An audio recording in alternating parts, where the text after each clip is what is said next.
Hello and welcome to Big Deal. I'm Nisha Poddar. Now today the focus is on the equity market deals which rise as soon as the market gains some momentum. But there are many headwinds that are facing the economy which have kept the markets volatile, and this particular factor changes the deal scenario.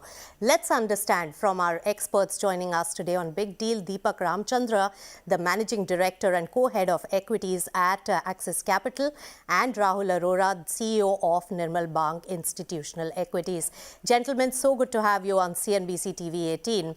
Now, Rahul, first give us your view on the market. It has been volatile, market has been tentative on the 18,000 levels, and there is inflationary concerns as well as interest rate hardening scenario.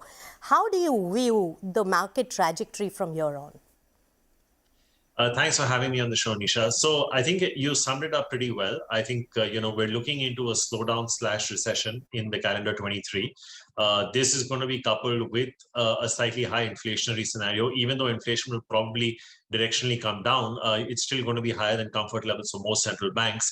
And I think the effect of the interest rate hikes that you've seen from global central banks, India included, still need to be felt at the economic level. So I think a sum total of all of this, Nisha, if you look at calendar 2022, there have been at least 4 or 5 attempts when the Nifty has gone to this zone of 18 to 18,300, but finds it difficult to sustain there because I think people then start taking cognizance of the fact that probably valuations are running ahead of themselves. So my sense is, Nisha, 2023 is going to be a very tough year to make money in the capital markets. The journey from 7,500 at the peak of the pandemic to 18.5 was a relatively easy one. But in the face of fixed deposit rates, for example, rising as well, I think it's not going to be all that easy to defend the kind of returns that you've seen. So be moderate, be tempered, but there will be an opportunity aplenty. But, this is the first sort of global crisis that we're looking at since Lehman in this big a fashion. So we should probably have our front and rear seatbelts on as we approach the year. All right. So very cautionary statement there, Rahul, and rightly so, because we have a spate of bad news really coming in with the recent spate of layoffs also, putting a lot of pressure on the overall sentiment for the business. But Deepak is right here with me in the studio. So Deepak, good to have you on the show. And this is your debut attempt, so we'll try to draw as much from your experience as possible. Thank you very much for having me, Nisha. Yes. So iBankers have been a very busy lot. Market volatility makes deals much more difficult. Timing it exactly at the window and then making returns, because the biggest theme that I have seen in the last 2 spurts that the markets have seen is the onset of investors cashing out of their vintage holdings. How do you see the overall scenario, and how difficult is it to time the volatility? I mean, timing is always the biggest challenge, right? But I think, with everything that Rahul has said, I think a lot of investors are getting more cautious. But the equity markets and the deal markets are telling us a slightly different story as well. I mean, last year we had a bumper year, right? There were, I think, 55 IPOs raising 1,25,000 crores. This year has been slower. I think till date we've raised about $6 billion, that's 45,000 crores in 20-odd deals, 24, 25 deals. So it's been much slower this year, but almost as we speak, I think the market's picking up. Yes. And the deal activity has picked up. I mean, October we had just 1 deal, but so far this year 4 or 5 deals have closed. Our team, we closed the BKG deal and DCX. Those went very well. And from what I can see, we're working on 3 or 4 more, and the market has 12 odd deals, right? Yes. So the pipeline is strong. The appetite seems to be there for the right, the right kind of businesses at the right price. And, with all the headwinds that Rahul spoke about and we read in the papers and you talk about, India is really the preferred destination today, right? And, with the headline that we see on all the foreign selling and stuff like that, that has already abated. And there's really not many other places, funds can flow to. So we're, in a way, in a very nice spot, despite all the global headwinds that we're facing. All right. So timing the market and catching on that window has been one of the very important tasks that iBankers have performed. But Rahul, Deepak was talking about some of these IPOs. What's your view on the quality of IPOs which have made it to the market to take advantage of this window that was presented? So I think the one thing that's different, Nisha, and I take Deepak's point very well. I think it's the kind of IPOs that are hitting the street, because I think if you remember, Nisha, we had done a show about 15 or 18 months back where, you had a lot of these new gen companies, the Nykas, Paytm, Zomato's, Policy Bazaar, car trades of the world that were listing. And India was suddenly exposed to this terminology of gross merchandise value, or GMV, and client acquisition and retention and disruption. But you found that as soon as liquidity started receding, it went back to the conventional theory of return on equity and return on capital employed. So I think a lot of the deals that probably Deepak also spoke about that have been happening for the better part of the last 6 to 9 months have been focused in this direction. You've had a defense IPO recently. He mentioned the Bikaji IPO that his firm worked on, again, a very profitable company. You have an NBFC company whose IPO that's currently open. So I think the focus has shifted away from the easy liquidity money to quality money and sparse money, because you are in a situation, Nisha, where liquidity is being tightened. So I don't think people are going to throw it at companies where there are going to be incremental losses from here, and private equity or capital market investors funding those losses. So I think there is a definite tectonic shift in the kind of IPOs that are coming to the market vis-a-vis what it was 18 months back, and the kind of discerning money that's going in. I mean, just take a look at the subscription numbers on Bikaji and it'll tell you a story. So I think, Nisha, the interesting part is that even at a 7,500 Nifty, there will be stocks that are expensive, and even at an 18,500 Nifty, there will be stocks that are cheap or that present value. So I think if you approach the market from that perspective, where you try to marry value and growth and keep the conventional wisdom of return on equity and capital employed at the heart of your business making decision, I think life can be a lot simpler. That's right. Market is asking all the right questions now from any of the papers which are available in the market. What's the bottom line? And I must tell you, Rahul, in that particular show, we broke it down and called it out that, these valuation matrices would not hold for too long, and that the liquidity infused euphoria is very fleeting in nature. But one question before I move to Deepak on these IPOs. Rahul, do you think that a resurgence of the new age companies, IPOs, is going to get a shot in the market anytime soon? They will definitely test the waters from time to time, Nisha. But I think the kind of plethora of IPOs that you saw in the better part of the pandemic, I don't think that kind of gush of IPOs is going to come back. I think it's going to be the more traditional companies that are going to come back.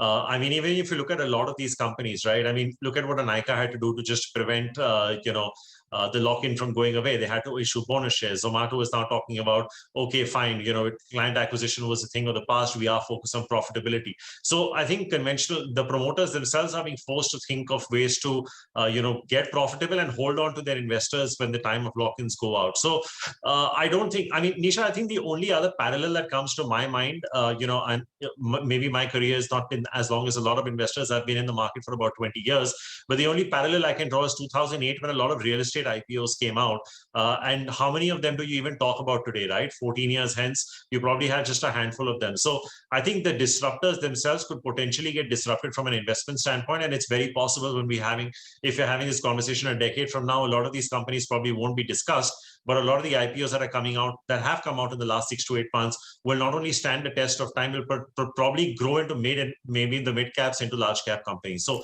I think that's probably the one thing that I'm thinking of that's probably visibly changing. All right. So profitable companies, more traditional in approach, they are the ones which are still getting picked up by the investors. Deepak, what are you suggesting and advising to your clients? Are there enough new age companies which have been looking for cash and to raise funds, but do you think that they will have the appetite in the market?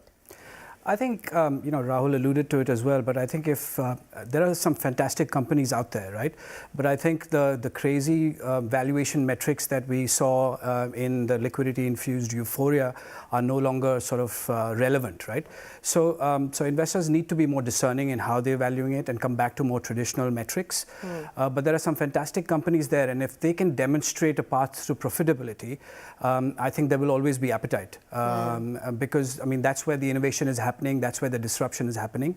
And we would always advise investors to look at them for the intrinsic value of that business and how soon they can get profitable. So I think there will be appetite for the right business and again at the right sort of price. So are you looking at a scenario some time from now where some of these new age companies with a much lower valuation expectation could make it to the market. Is there any timeline in mind? Is the work going on that front at all? There's a lot of work going on, and I think in the year ahead, we are seeing $4 or $5 billion of sort of IPO pipeline in the new tech space, and some of them are very, very good companies, like I said. Valuation and depending on how the markets are at that time will always, will determine whether they come to market or not. But I think, yes, there will be a window. Again, like you said, timing is always key. But I think given how people have burnt their fingers in the past, the way they will approach the valuation of these companies will change. And I think that has probably changed for good. All right. So a new normal in the valuations of these companies in a new market environment is something to be watched out for. That's an important takeaway. In fact, on that note, I'll quickly take a short breather while you digest all the points that have been made by our panelists, and we'll take the conversation forward on the other side. Stay tuned to Big Deal.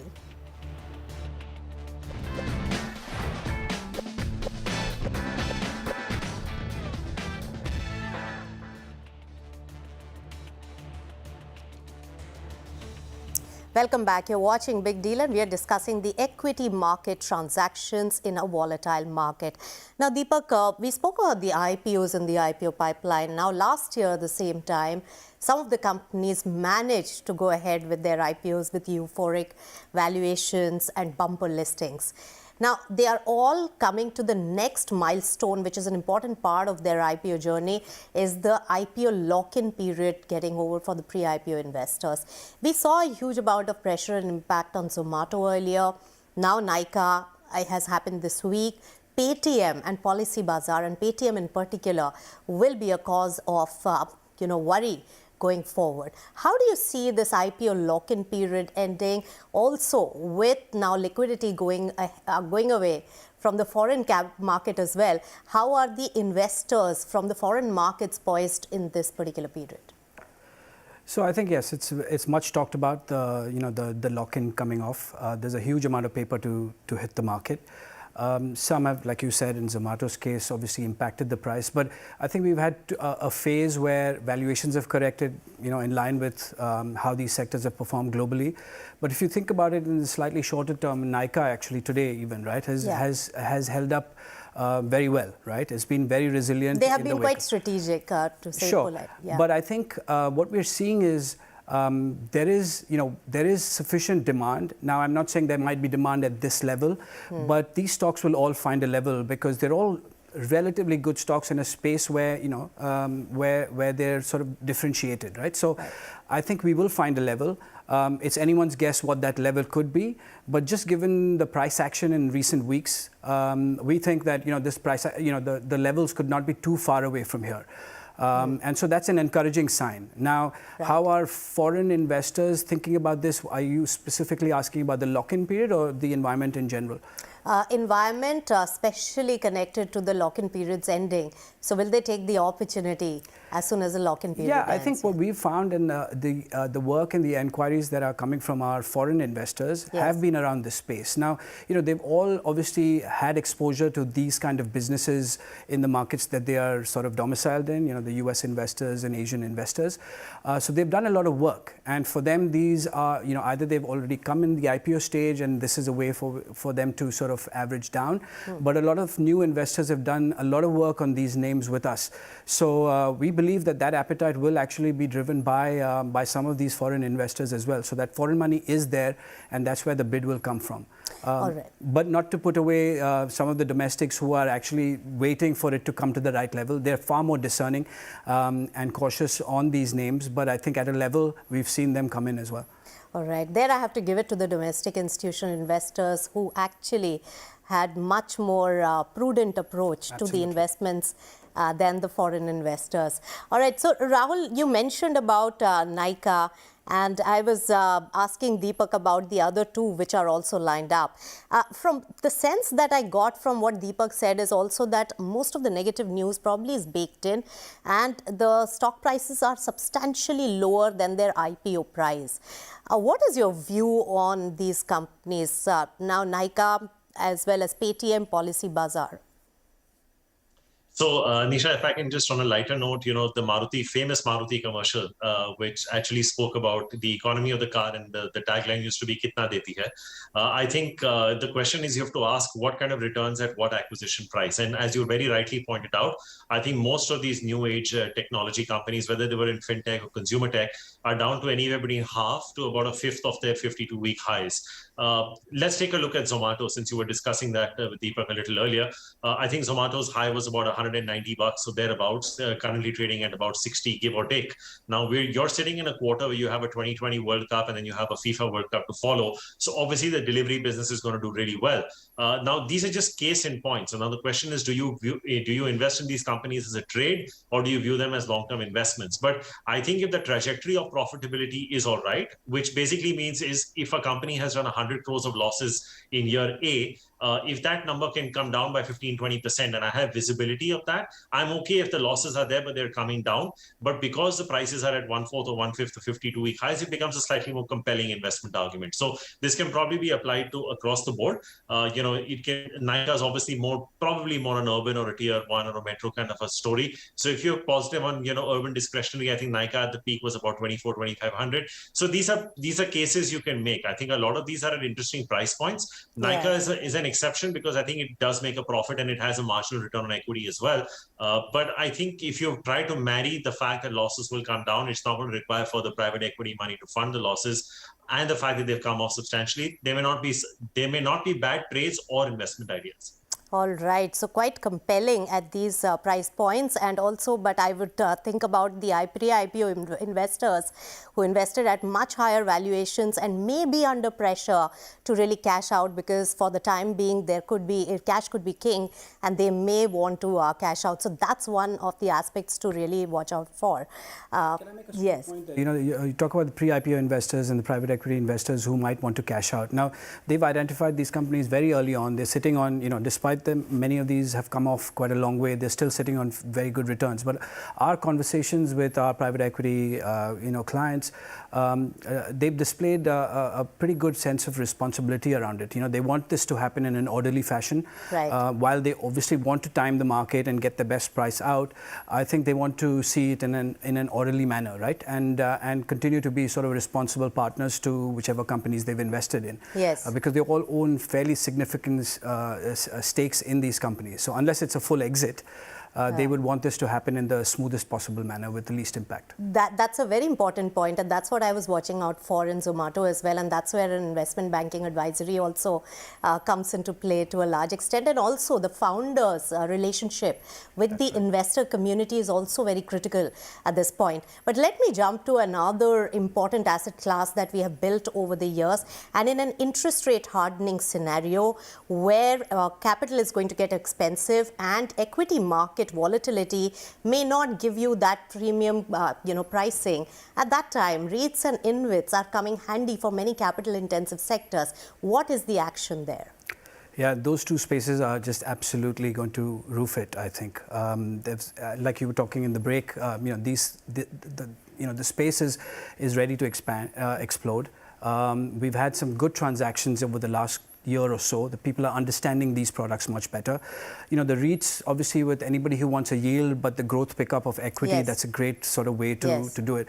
On the InvIT side, it's really what has happened is, it's allowed us to segregate developer exposure and operator exposure, right? And that has been key because a lot of people in the past have lost their shirts, if you may, on taking developer exposure. So the InvITs allow you a fantastic vehicle. Are you seeing a huge amount of interest? Because we have yes. unlisted also ones now, not publicly traded. There again, a lot of money can really come in. Absolutely. And the InvITs is where we're seeing a lot of action. Our teams are working on 3 or 4 very large transactions at the moment. And we're seeing interest from across the board, And that's the other point. The depth of this market also has expanded, over the course of the last 2 years. So it's not just the big foreign sort of income funds. There are some domestic balanced funds that are coming in and are looking for it.